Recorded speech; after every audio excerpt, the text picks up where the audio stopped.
تفيد المعلومات التي أبلغتنا بها السلطات الصحية في المملكة المتحدة أن السلالة الجديدة الفيروس المتغير أكثر قدرة على الانتشار، وتجرى حاليا مزيد من البحوث للتعرف على سرعة هذا الانتشار، وهل يرتبط بالسلالة الجديدة نفسها أم توجد عوامل أخرى متداخلة.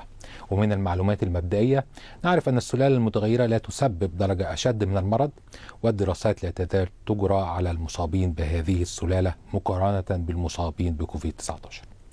قد يكون هناك تغير في قابلية العدوى والإصابة بهذه السلالة، بالإضافة إلى انخفاض أداء الاختبارات التشخيصية التي تستخدم الجين اس، ولكن لا يوجد حتى الآن دليل على تغيرات في فاعلية اللقاحات المنتظرة أو قدرة المصاب على إنتاج أجسام مضادة للفيروس.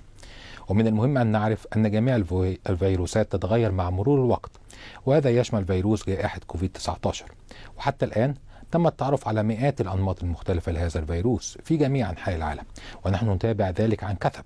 ولم يكن لمعظم التغيرات التي طرأت على الفيروس سوى تأثير ضئيل أو معدوم على انتقال العدوى أو شدة المرض.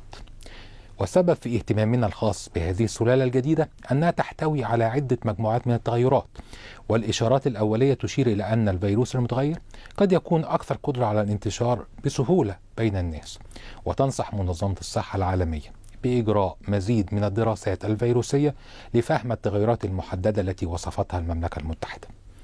ونحن على اتصال وثيق مع المسؤولين في المملكة المتحدة، وسيواصلون إطلاعنا بالمعلومات ونتائج التحليلات والأبحاث. وبدورنا سنعرف الدول الأعضاء وعموم الناس عندما تتوفر لدينا المعلومات وتتشكل صورة أوضح لخصائص هذه السلالة.